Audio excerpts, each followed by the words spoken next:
En enero de 2011, el cuerpo de Camilla Banks, una joven de 22 años, fue encontrado en su lujoso apartamento en Atlanta, Georgia. El impactante asesinato conmocionó a la ciudad y rápidamente se convirtió en noticia nacional. A medida que los investigadores desentrañaban el caso, descubrieron una red enmarañada de mentiras, traición y obsesión que había comenzado meses antes. En el centro de la tragedia estaba Devontae Chambers, una superestrella de la NBA admirada por millones, cuya relación secreta con Camilla desencadenó consecuencias mortales. Esta es una historia de ambición, poder y el devastador costo de los secretos. El 16 de enero de 2011, la ciudad de Atlanta despertó con la escalofriante noticia de un asesinato que pronto acapararía la atención nacional. Camilla Banks, una brillante estudiante de Derecho de 22 años y animadora profesional, fue encontrada muerta en su exclusivo apartamento en Peachtree Street. El edificio, conocido por sus interiores lujosos y estricta seguridad, siempre había sido un símbolo de seguridad para sus residentes. Sin embargo, aquella gélida mañana de enero se convirtió en el epicentro de una tragedia. El hallazgo fue realizado por Alice Green, la mejor amiga de Camilla. Alice se había preocupado después de que Camilla no asistiera a una sesión de estudio temprano en la mañana. Camilla, conocida por su puntualidad y compromiso, no había respondido llamadas ni mensajes, lo cual era inusual en ella. Alice decidió ir a comprobar si algo andaba mal. Usando la llave de repuesto que Camilla le había dado, entró al apartamento y de inmediato sintió que algo no estaba bien. El aire se sentía pesado y el espacio normalmente impecable parecía inusualmente desordenado. En la penumbra del salón, Alice vio una bufanda carmesí en el suelo, cuyo vibrante color destacaba sobre la alfombra beige. La bufanda la condujo al dormitorio, donde se topó con una escena que la atormentaría para siempre. Camilla yacía sin vida en el suelo. Sus delicadas facciones estaban marcadas por señales de una violenta lucha. Su cuello presentaba profundas marcas rojas, evidencia de que había sido estrangulada con la bufanda de seda. Cerca, una sola rosa descansaba sobre el tocador con los pétalos intactos, como si se burlara del caos a su alrededor. Junto a la rosa había una nota escrita a mano con las palabras "Lo siento", garabateadas apresuradamente, como escritas en pánico o arrepentimiento. Alice huyó del apartamento aterrorizada, llamando al 911 con manos temblorosas. La voz del despachador trató de calmarla, pero sus sollozos dificultaban que sus palabras se entendieran. Minutos después, la policía y los paramédicos llegaron al lugar con las luces de sus vehículos iluminando la tranquila calle. El cuerpo de Camilla fue oficialmente declarado muerto en la escena. La policía comenzó su trabajo acordonando el apartamento y examinando meticulosamente cada centímetro en busca de pistas. El detective Aaron Mull, un investigador experimentado conocido por resolver casos de alto perfil, fue asignado para liderar la investigación. Sus agudos ojos observaron la escena caótica, anotando cada detalle. La rosa, la nota, la bufanda y los muebles volcados. Para él, esto no era un acto de violencia al azar. La naturaleza personal del crimen junto con la rosa y la nota sugerían que Camilla conocía a su asesino. Esto era un crimen pasional, no un robo fallido. A medida que se conocía la muerte de Camilla, su familia y amigos se sumieron en el dolor.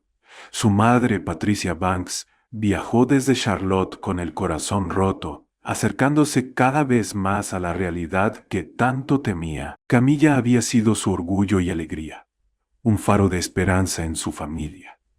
La joven equilibraba sus rigurosos estudios de derecho con su carrera como animadora, irradiando confianza y determinación en todo lo que hacía. Para el 18 de enero de 2011, la investigación estaba en pleno apogeo. Los detectives comenzaron a interrogar a los amigos, vecinos y colegas de Camilla. Alice fue una de las primeras entrevistadas, relatando su amistad con Camilla y los eventos que llevaron al macabro descubrimiento. Habló sobre la personalidad radiante de Camilla, su amor por su familia y su incansable deseo de triunfar. Sin embargo, Alice también insinuó un lado más complejo de Camilla, una vida secreta que ni siquiera sus amigos más cercanos comprendían del todo. Los vecinos recordaron haber escuchado sonidos leves de una discusión la noche del 15 de enero, pero ninguno pudo precisar la hora exacta ni identificar a las personas involucradas. Las cámaras de seguridad del edificio fueron revisadas, y allí apareció la primera pista concreta. A las 10:42 p.m., una imagen granulada mostraba a un hombre alto y atlético entrando al apartamento de Camilla. Su rostro estaba oculto bajo una capucha, pero su postura y complexión llamaron la atención de los detectives. La hora de su entrada coincidía con el momento estimado de la muerte. El equipo de forenses trabajó incansablemente examinando cada evidencia del apartamento. La bufanda de seda contenía rastros de ADN, y el tallo de la rosa reveló huellas dactilares tenues. A medida que procesaban las pruebas, los investigadores comenzaron a reconstruir una línea de tiempo de las últimas horas de Camilla. El 25 de enero de 2011, surgió un avance inesperado. Un colega de Camilla señaló a la policía hacia Devon Chambers, una figura imponente en el mundo del deporte. La superestrella de la NBA había conocido a Camilla en un evento benéfico meses antes. Aunque en la superficie su conexión parecía profesional, comenzaron a circular rumores de una relación más profunda y personal. Las imágenes de vigilancia de aquella fatídica noche solo aumentaron las sospechas. El hombre que entraba al apartamento de Camilla tenía un parecido inquietante con Chambers. El caso dio un giro decisivo el 3 de febrero de 2011, cuando se ejecutó una orden de registro en la lujosa mansión de Devon. Entre los trofeos impecables y los jerseys enmarcados que adornaban las paredes, los investigadores encontraron un objeto que estremeció al equipo. Oculto en un cajón del dormitorio principal, había un delicado collar de oro con un pequeño dije en forma de corazón que la madre de Camilla confirmó que pertenecía a su hija. Era un regalo que Patricia le había dado a Camilla el día de su graduación de la escuela secundaria. Junto al collar había un par de aretes que también fueron identificados como de Camilla, cuidadosamente guardados como si alguien hubiera querido mantenerlos fuera de la vista. Con las pruebas acumulándose, Devon Chambers fue arrestado al amanecer de ese mismo día.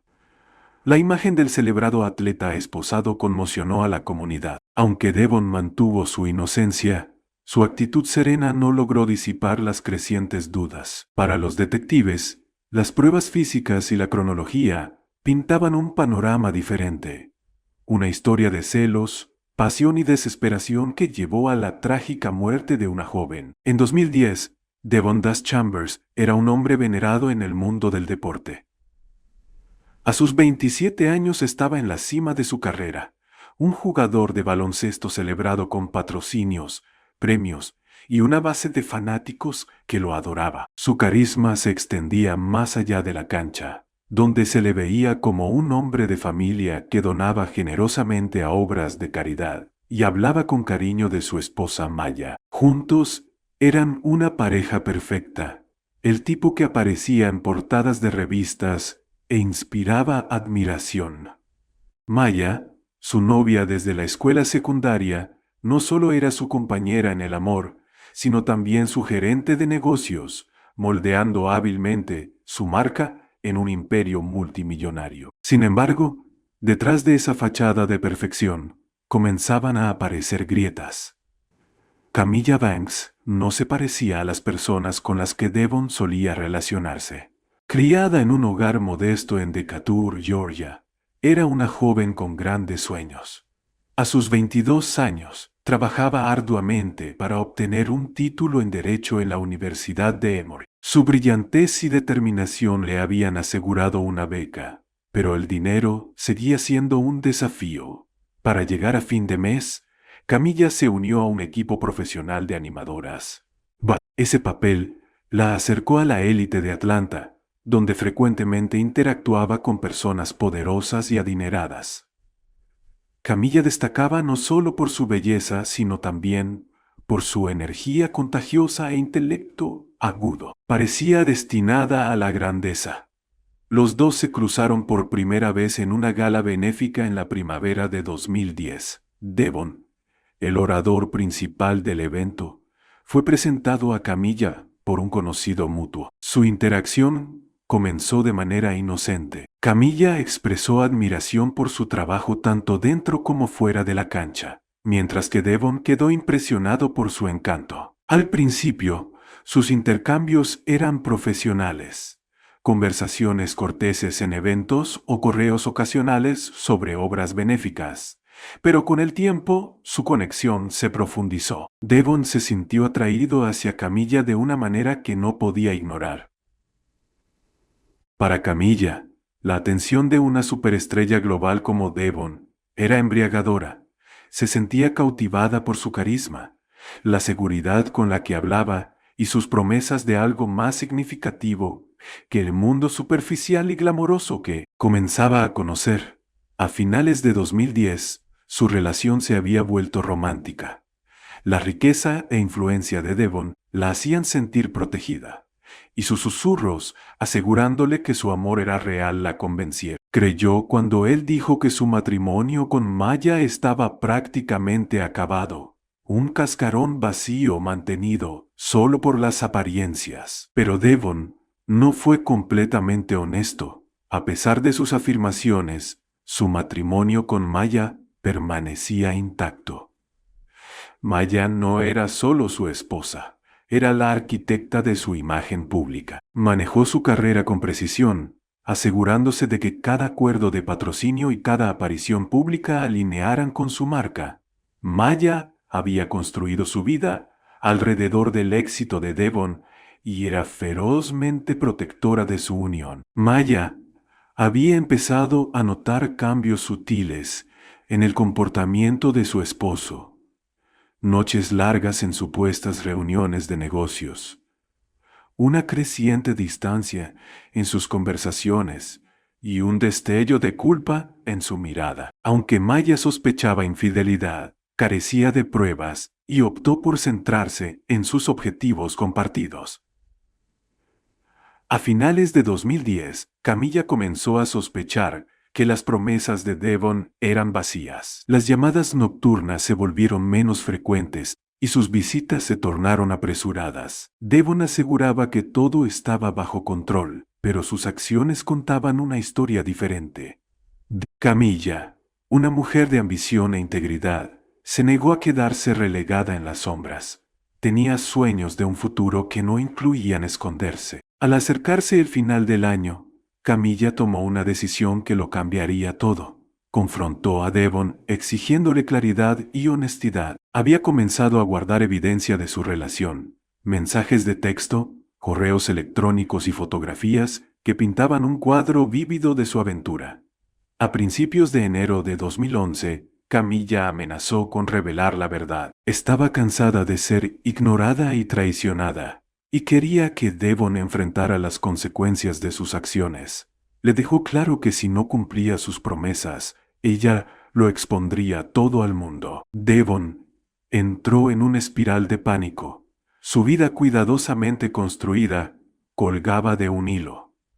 La idea de perder a Maya, su carrera y la adoración de millones era insoportable. La amenaza de Camilla no era solo personal, era un golpe directo al corazón de todo lo que había trabajado por lograr. El miedo de Devon pronto se convirtió en desesperación, y la desesperación dio paso a la ira. Comenzó a volverse posesivo, negándose a permitir que Camilla tomara el control de la narrativa. Insistió en que guardara silencio, utilizando tanto su encanto como la intimidación para evitar que actuara sobre su amenaza. La noche del 15 de enero de 2011, Devon llegó al apartamento de Camilla tarde en la noche. Los vecinos más tarde reportaron escuchar el sonido de una puerta cerrándose de golpe y voces amortiguadas que aumentaban en tono. Dentro, la atmósfera era tensa. Camilla, decidida, se mantuvo firme en su decisión y exigió rendición de cuentas, mostrando las pruebas que había recopilado. Devon, visiblemente alterado, intentó recuperar el control, pero sus palabras solo alimentaron la determinación de Camilla. La discusión escaló, convirtiéndose en un intercambio acalorado que resonó en las paredes. La voz de Camilla llevaba un tono de desafío, mientras que la de Devon se volvía cada vez más agitada.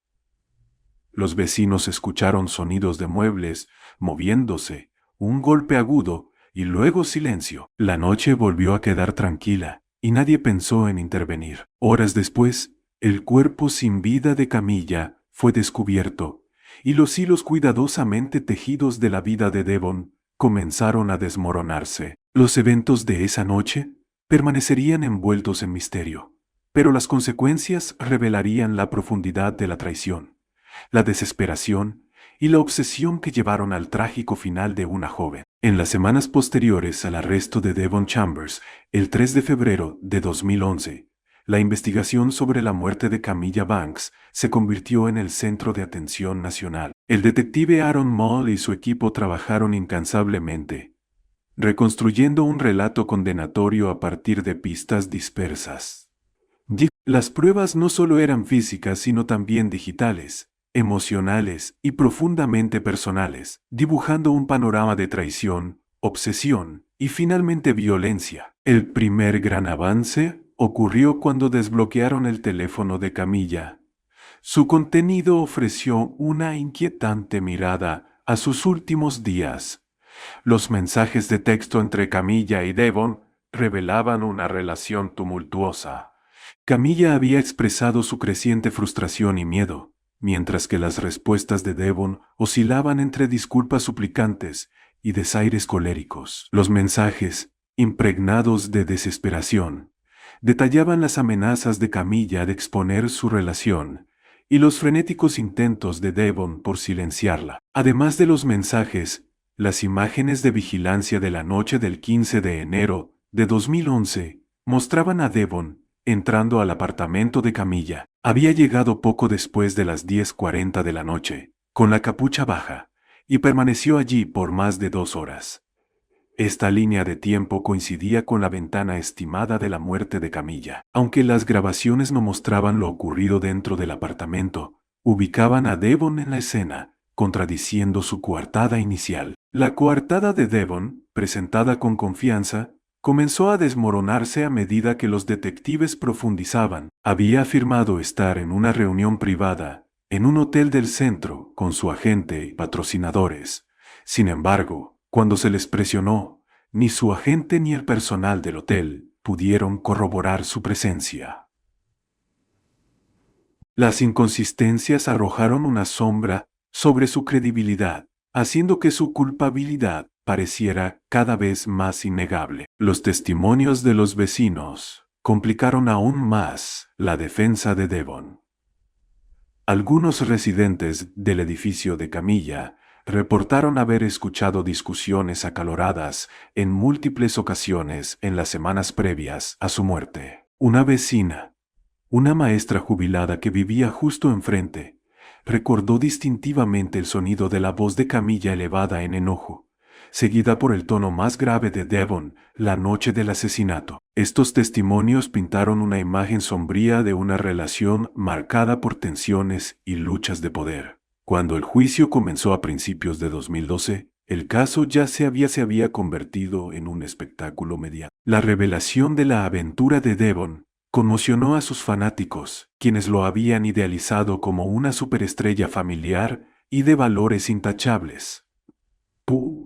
El público luchaba por reconciliar la imagen del hombre que ovacionaban en las canchas con la de alguien que fuera capaz de semejante oscuridad. La muerte de Camilla, mientras tanto, desencadenó un debate más amplio sobre las dinámicas de poder en las relaciones, la explotación de la confianza y el peligro del privilegio descontrolado.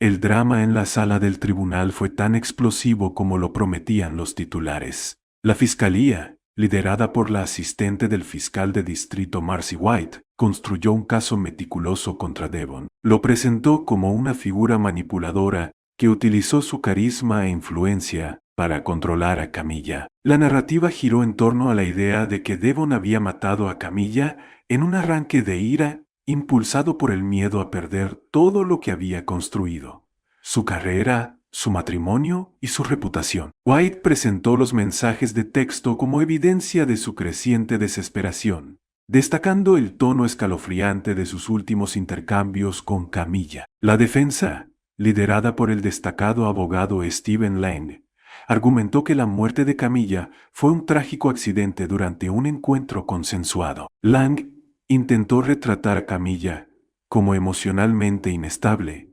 sugiriendo que sus amenazas de exponer la relación eran exageraciones producto de un estado de angustia. Afirmó que Devon había ido al apartamento esa noche para reconciliarse y que la confrontación tomó un giro inesperado.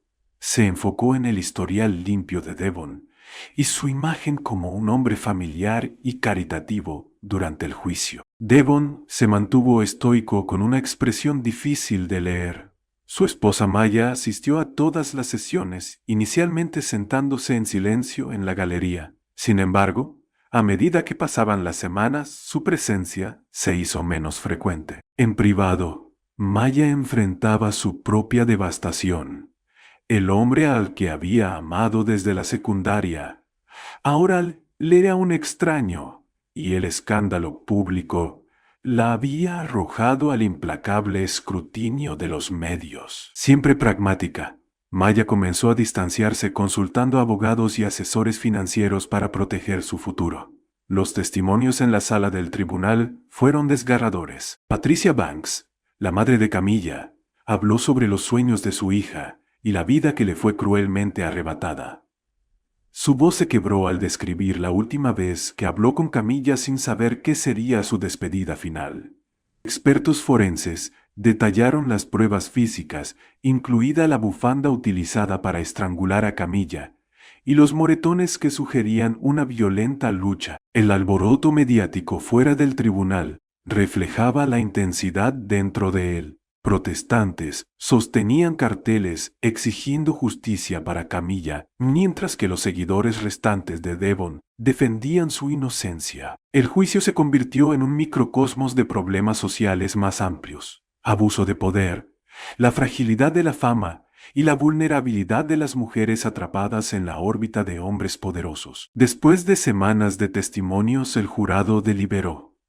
El peso de las pruebas, las súplicas emocionales de la familia de Camilla y las inconsistencias en la historia de Devon condujeron a una conclusión rápida. En un frío día de marzo de 2012, el jurado emitió su veredicto: culpable de asesinato en segundo grado. Devon, que hasta entonces había mantenido una fachada imperturbable, finalmente se quebró al escuchar la sentencia: 25 años de prisión sin posibilidad de libertad condicional. La sala del tribunal estalló al escuchar la sentencia. Algunos mostraron alivio, otros desesperación.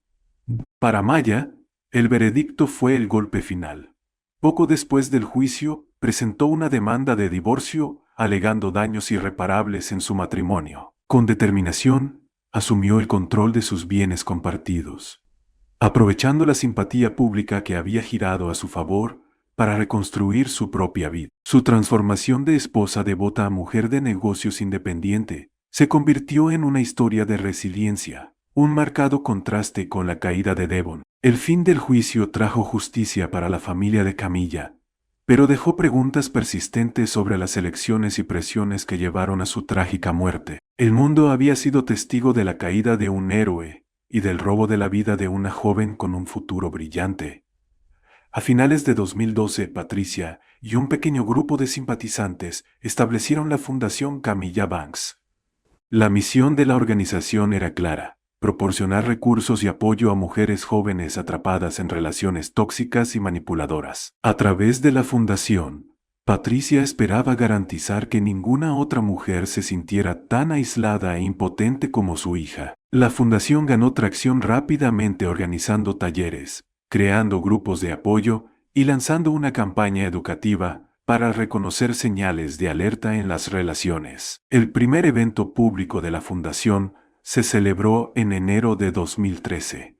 Poco más de 2 años después de la muerte de Camilla, cientos de personas se reunieron para honrar su memoria, muchas de ellas llevando cintas moradas como símbolo de resiliencia y esperanza. Los discursos pronunciados por sobrevivientes de relaciones abusivas fueron desgarradores pero inspiradores, dando al público un vistazo del impacto de la fundación. Patricia subió al escenario, su voz firme pero sus manos temblorosas mientras compartía la historia de su hija. La fotografía de Camilla, exhibida de manera prominente, parecía vigilar el evento, su radiante sonrisa, recordando a todos la vida truncada demasiado pronto. Mientras tanto, Devon enfrentaba una realidad completamente diferente en prisión. El ex superestrella del baloncesto luchaba por adaptarse a su nueva existencia. Los lujos y la adoración que una vez dio por sentados habían desaparecido, reemplazados por la monotonía y el confinamiento de una celda fría. Los días de Devon ahora estaban definidos por una rutina implacable: mañanas tempranas, limpiando, tardes en la biblioteca y noches largas, llenas de reflexión inquieta. Aunque había sido condenado por asesinato en segundo grado, Devon continuó negando su responsabilidad total en la muerte de Camilla. En entrevistas desde la prisión en 2013, afirmó que su muerte había sido un accidente, el resultado trágico de una discusión que se salió de control. Sin embargo, sus palabras a menudo sonaban vacías, empañadas por la defensiva y su negativa a enfrentar las verdades más profundas de sus acciones. Para Maya Chambers, el impacto de la condena de su esposo marcó el comienzo de una transformación inesperada. El divorcio se finalizó a mediados de 2012, y Maya, ahora libre de la sombra de la traición de su esposo, comenzó a reconstruir su vida. Lo que alguna vez fue una asociación basada en el amor y la ambición se convirtió en un capítulo doloroso que estaba decidida a cerrar. Usando su parte de los bienes, Maya comenzó de nuevo, mudándose a Nueva York, donde se sumergió en el mundo de los negocios y el desarrollo personal. Para 2014, Maya se había reinventado como oradora motivacional y emprendedora. Sus charlas, que a menudo se centraban en la resiliencia y el amor propio, atraían grandes audiencias, especialmente de mujeres que habían enfrentado traiciones o pérdidas. Hablaba con franqueza sobre sus experiencias, enmarcando su dolor como un catalizador para el crecimiento. La autenticidad de Maya resonó con su público y rápidamente se convirtió en una oradora solicitada, apareciendo en conferencias y programas de entrevistas. También lanzó una serie de libros de autoayuda, el primero de los cuales, Rompiendo las cadenas de la traición, se convirtió en un éxito de ventas. Maya extendió su activismo más allá de las palabras al asociarse con la Fundación Camilla Banks, utilizando su plataforma para amplificar la misión de la organización. La colaboración se vio como un poderoso símbolo de unidad y sanación, con Maya y Patricia apareciendo juntas en eventos,